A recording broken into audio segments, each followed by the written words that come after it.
So yan mga kalab, good morning! So ngayon ay ano na siya, 5:28 ng umaga.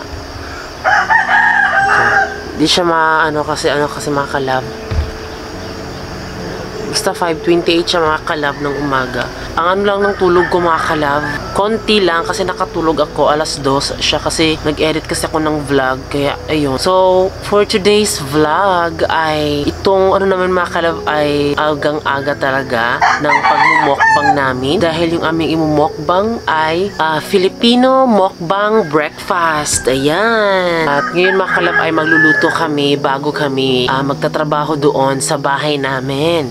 Mukbang time kasi diba madami din ang nag-request na kami Filipino breakfast mukbang kami. So ayan, actually hindi ako ganito na nagigising mga kalab, pero for the vlog gagawin ko mga kalab kasi si Francis sanay naman siyang maaga gumising. So ngayon ay let's start na po. Yan po 5:31. Tapos ang nakalagay po ay cooking for breakfast. So ngayon mga kalab ay simulan na natin magluto mga kalab. Para maka-breakfast na tayo mga kalab. Ngayon ay simulan na natin pagluto. So yun mga kalab, just keep on watching. So yan mga kalab, yung breakfast natin ngayon ay meron tayo dito hot dog. At di natin nalalaman kung asan yung dog dito. At asan yung sombrero dito, hat. Tapos meron tayong ito, bulad. Hindi ko naman alam kung anong Tagalog sa bulad. Comment nyo yan. Ito, egg. Kape mga kalab. Mahilig talaga kami magkape ni Francis. Pero yung sa akin mga kalab is ano na siya, gatas. So ayan, ito lang yung ating nakayanan ng mukbang. Breakfast mukbang. Alam ko po, madami pang mga dyan, mga Filipino breakfast talaga mga kalab. Pero ito lang yung nabili namin kasi ito lang yung meron sa tindahan ni mama.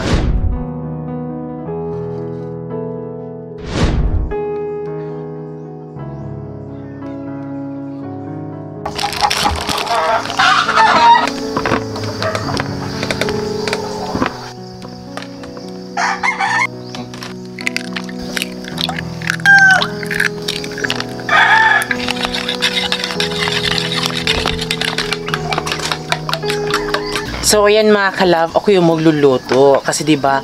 Ito lang naman talaga yung kaya kong lutuin, hindi naman yung mga karne-karne, mga adobo, ganon. So si Francis ang magaling doon. So yung maluluto ko lang is yung hotdog, itong bulad, itlog, napabilog-bilog, at marami pang iba. Di lang talaga yung mga adobong yun. So ako yung magluluto for my husband.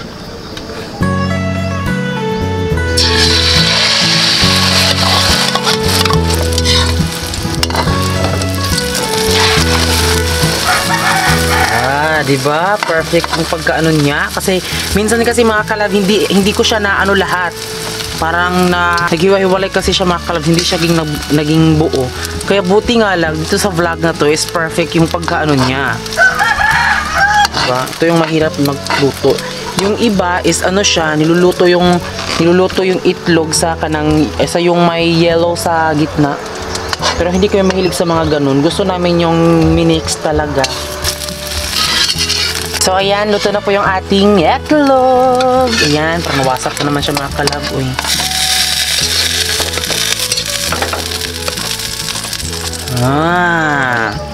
Buti nga sumaba yung egg mga kalab na hindi siya maghiwa-hiwalay. So yung next na lutuin natin is yung hot dog na hindi talaga natin alam kung asan yung dog at saka asan yung sombrero hat.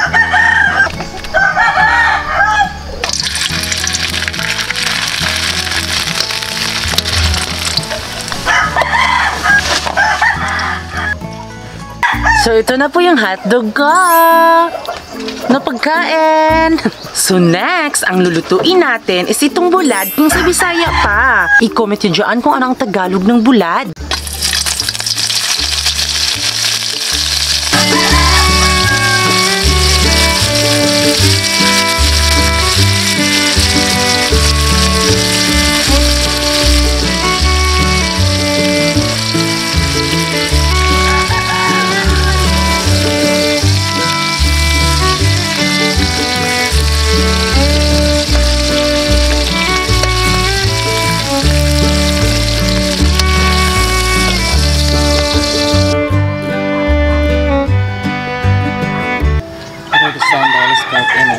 Thank you, Lord, sa pagkain na to. Yung breakfast namin talaga, Lord, dahil binigyan nyo kami ng madaming blessing, lalong-lalo na sa pagkain. Sana mas more pagkain pa yung makakain namin, mamumukbang namin. At sana, bukod din sa family namin, may makain sila. At sana, Lord, bigyan nyo pa kami ng mahabang buhay at mahabang relasyon ni Francis. Amen. So yan mga kalab, kainan na po mga kalab. Magmukbang tayo ng madali mga kalab habang hindi pa nagpapa-music yung ating mga kapitbahay. So pasensya po sa manok mga kalab, dahil sobrang ingay nila. So ayan mga kalab, meron tayo ditong hotdog at bulad and then yung itlog mga kalab. Syempre din mga kalab, meron din pala kami ditong gatas yung sa akin at kay Francis yung kape mga kalab. At nagpapasalamat pala kami sa King's Vita Plus food supplement dahil meron silang pa-free na mug mga kalab. Ayan. So, thank you sa King's Vita Plus. Thank you. At mamaya mga kalab, makikita nyo na naman po kung ano po ang vitamins po sa mga manok po. Basta makikita nyo po mga kalab, mga panabong, ganyan, makikita nyo mamaya. Pagkatapos naming magmukbang ng aming breakfast. Yung mga ganitong ulam mga kalab, para sa akin, namimiss ko po mga ganito. Lalong-lalo na kapag pumapasok tayo sa school, ganon. Tapos binabaon natin yung mga ulam natin, kung ano yung natitira sa pang-umagahan natin. Tapos kung ano yung ulam mo, pag lunch mga kalab, sasabihin mo sa classmate mo kung ano yung ulam, tapos magpalitan kayo. Yun, comment below kung Kung kati-ati ba? kunwari kung meron kang ano yung ulam mo, tapos palitan tayo, gano'n.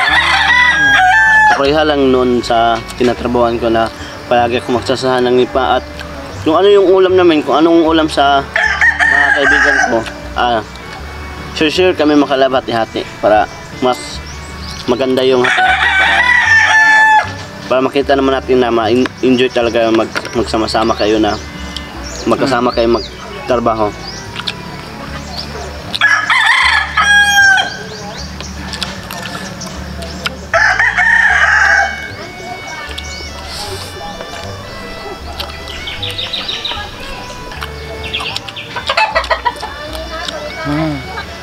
Makita mo ang sukar? Ito be, para hindi mas bored tingnan, kung may gusto kang itanong sa akin, itanong mo na. Ako, meron akong tanong sa'yo be. Ano? Anong feeling mo nung dumating tayo sa sitwasyon? Like ganito ba? Diba noon, parang inaano ka ng mga tropa mo kung bakit ganyan yung ano mo. Pero ngayon, Malaki talaga ang kaibahan na kalab kasi noon, mga tropa ko ay lagi nila ako sinasabihan na anong masama. Pero ngayon ay hindi na kasi. ano yung masama? Kunwari, wag yan, mga ano-ano dyan. Kung sa bakla, dahil ganun daw. Oh, normal naman yan. Normal naman siguro yan. Tapos ako ay hindi ko yan talaga dinibdib yan kasi alam ko na kung mahal mo yung isang tao ay gagawin mo lahat para na sa kanya at kung anong gusto mo ay para maibigay din sa kanya. Yun lang po. Diba? So yun po yung sagot ni Francis. Kasi kung part po sa LGBT, ang dami pong nalalaswaan, ang dami pong nasabi na mga ang likot-likot. Alam nyo po, mas imbis magpasalamat po yung may mga kakilala na LGBT. Kasi diba, alam nyo na po yung kung ano yung ugali namin, diba? Nailabas na namin. Di gaya po sa mga straight people na tinatago talaga, diba? Meron naman talagang taong akala mo mabait, pero iba pala yung kilos, diba? Kaya kami hinuhusgahan kasi nakikita nyo kasi at pinapakita namin sa inyo na malilikot kami, jamming kami, ganun. Tapos kung ano yung mga ginagawa namin, parang minasama nilang lahat. So, ano ba, ikaw, ano ang tanong mo sa akin? Tanong ko sa iba.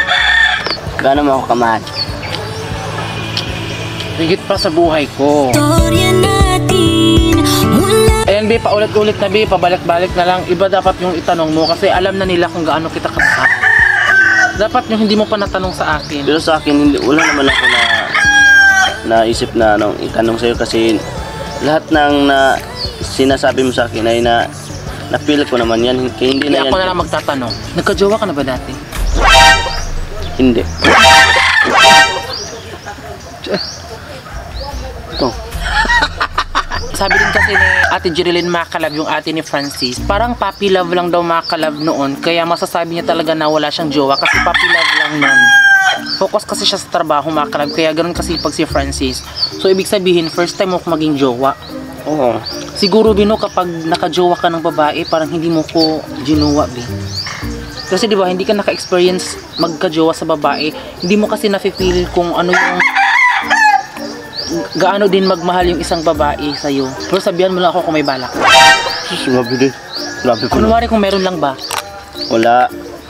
Baka meron. Naisip mo lang yan kasi nagsisiras. Sa'yo lang ako kinikilig. Kahit ano ba kanilang sasabihin, pag-ibig sa'yo. Ano ang feeling mo na titira na tayo sa isang bubong tapos hindi babae yung kasama mo, kundi isang LGBT? Masaya naman kasi nakasama ko yung mahal ko at masaya sa akin na palagi kami makasama. At sapat na sa akin yan na nandito kami sa aking kabibi. Sapat na yan sa akin. Kasi napipil ko naman yung pagmamahal mo sa akin. Pero actually, yung pagmamahal, hindi talaga siya question kung bakit ganyan, ganito. Kasi lahat tayo deserve mong mahalin. Kasi tao din naman tayo at may puso tayo. Minamahal nga yung hayop, tayo pa ba na tao? Kaya masasabi lang talaga sa iba na yung LGBT is hindi karapat dapat na mahalin. Pero deserve namin 100%. Pero yung totoo, but the bottom of our heart, kaming mga LGBT ay 100% talaga kaming di ba kung nakikita nyo naman na kapag may babae na full yung love sa isang lalaki, sinasabi nila na nga, over ka namang magmahal, para ka namang bakla. Dahil totoo yan, 100% talaga yung magmahal ang LGBT, matomboy man, ma-bisexual, mabakla, ma-trans, ganon. Ganon kami magmahal. Hindi lang talaga halata kasi palatawa kami. Ganon din kami mga kalab, kami mga lalaki. Hindi siguro makapareha tayo mga lalaki na magmahal ng isang tao, pero yung iba ay hindi ko masure mga kalab na katulad ko na isa lang yung minamahal sa akin. Then alam niyo ba mga kalap, noon talaga prinay ko talaga kay God na okay, hindi ko hiniling na magkajowa ako ng gwapo, yung sa akin lang is kaya akong tanggapin.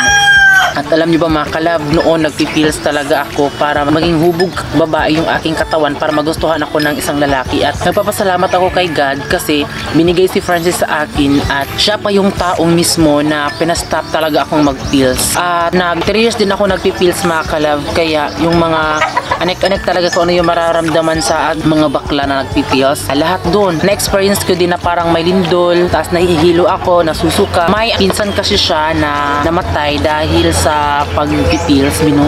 Oo, totoo yun. Kasi lahat ng ginagamit sa gay ay tinatry niya lahat. Taga oras-oras na lang ay lagi na lang siya na... Pero alam mo ba, Bin, nagpipils din ang tomboy. Mo, ganun ba?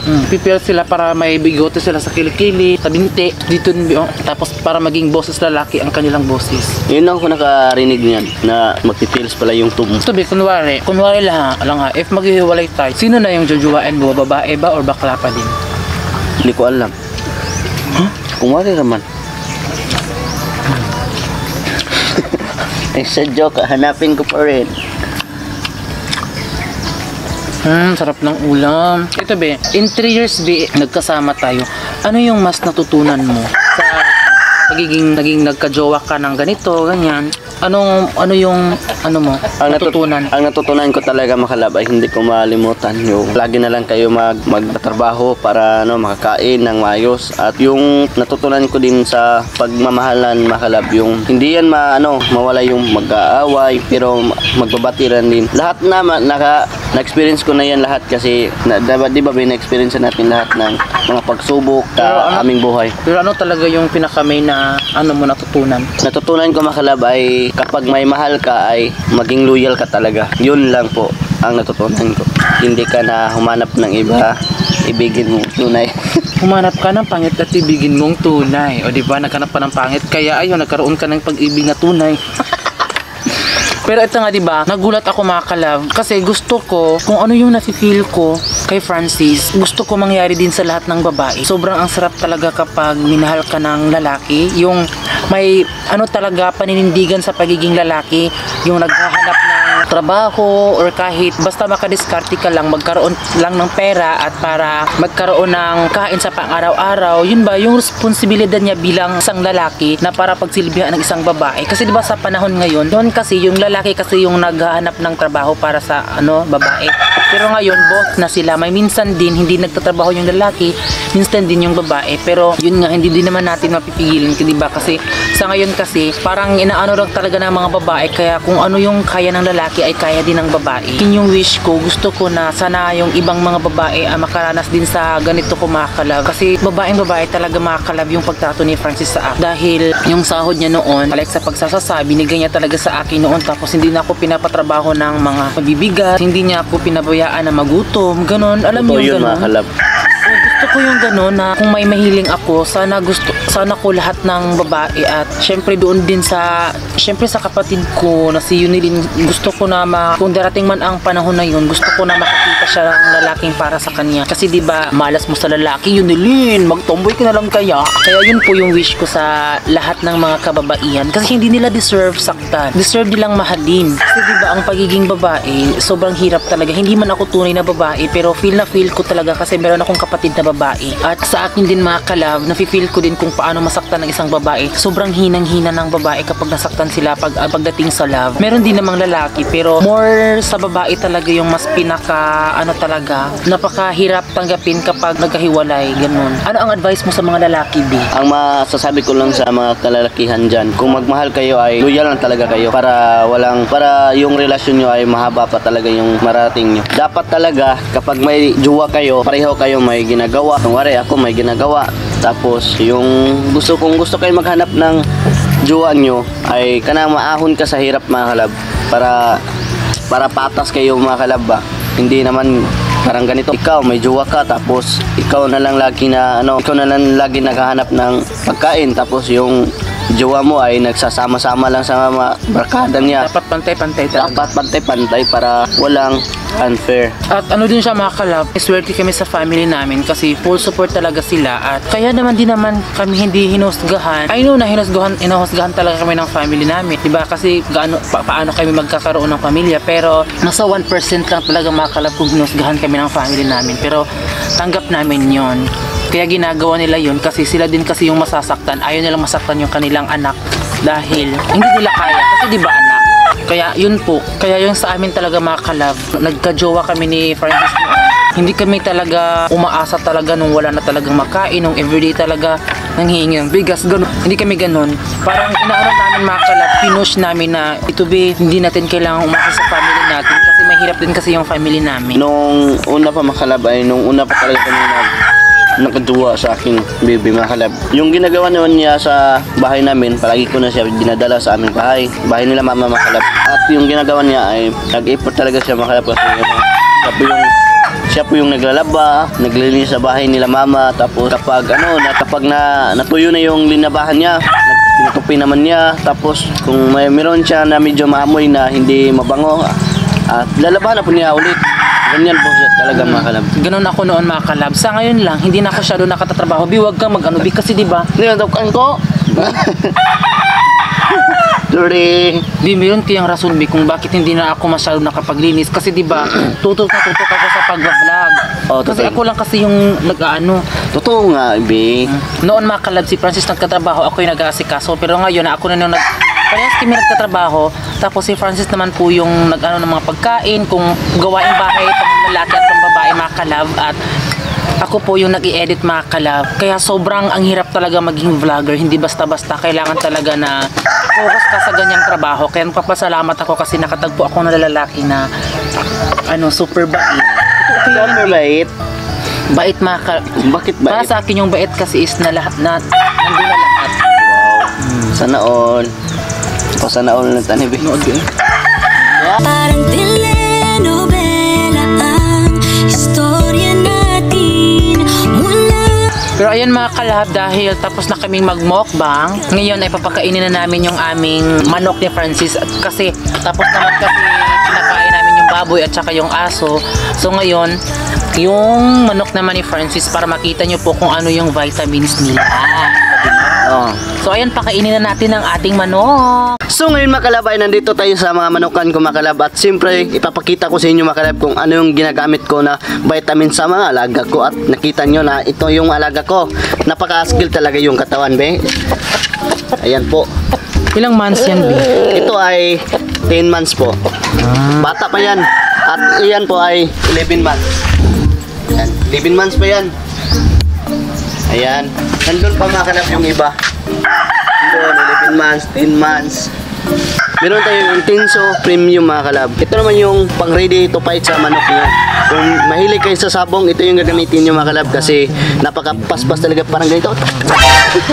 Mabilis kong mag-fight. Meron tayong Intenso Power Stag mga kalab. Ito naman mga kalab ay palikon din sa mga buko para maging strong yung mga buto nila mga kalab. Para yung mga katawan nila ay matigas. Ayan po. Ito naman mga kalab ay gagamitin to sa manok na 5 months, 7 months, 8 months po. Ito yung ipapainom nyo para may strong yung muscles nila mga kalab. Ito naman mga kalab ay Panamok Sporty mga kalab. Ito ay pwede niyo ito ipapainom sa sisiw. Kung wari may sisiw kayo na may sipon at yung manok naman ninyo ay may laway-laway. Sa Bisaya pa mayroong laway-laway. At ito ay kung mayroong kayong baboy na may sakit, pwede ito niyo ipapainom. Ito gamit talaga to kapag mayroong kayong manok na pang ready to fight na niya, may sakit din, pwede ito ipatumar ninyo mga kalab. Kasi ito lang, ang laman naman ito mga kalab, powder. Ayan po, powder po to. Water soluble powder mga kalab. At ito naman vitamins, minerals, electrolytes with CGF mga kalab. Ito ay magagamit natin to sa paggana sa mga pagkain sa mga sisiw mga kalab at sa manok nyo. Pwede ito sa mga malaking manok nyo.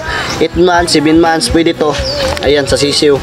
Ano ang Intenso Premium? Ang Intenso Premium ay kaplet na tama at perfect conditioning formula para sa manok panabong. Nakakatulong na iwas sa sakit, disease resistant, may clear vision and eyesight ang manok panabong. For faster agility, nakakatulong na ma-develop ang kanilang alertness at aggressive speed. Intenso Premium. Ano ang Intenso Power Stag? Ang Intenso Power Stag ay kaplet na tama at perfect conditioning formula para sa mga stag, bull stag o bayong-bayong, manok panabong na may edad 5 to 11 months. Nakakatulong ito na para ma-develop ang muscle build-up, strong bones at muscles.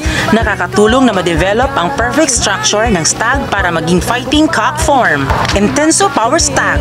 Ano ang Intenso Plus? Ang Intenso Plus ay nag-iisang bitamina para sa sisiw at cockerel na manok panabong. Nakakatulong para mabilis ang kanilang paglaki, ma-develop ang strong bones structure, protection laban sa sakit at stress. Ang Panamox Forte ay water-soluble powder na gamot para sa inyong sisiw na manok panabong. Ito rin ay may mataas na content at human grade na mga ingredients tulad ng amoxicillin, tylosin, paracetamol at carbocysteine. Ilipagin ko ang hangganan ng langit upang ang tagumpay aking makakamit. Kings Vitaplus ang aking hari, ngayon aking alaga ay laging healthy. Kings Vitaplus ka na, Kings Vitaplus. Sa likod ng panalo, kasama mo ang Intenso. So yun mga kalab, thanks for watching our YouTube channel. And then syempre bago kayo umalis, please don't forget to subscribe our YouTube channel. At kami ang Family Love Team na nagsasabing dapat love lang.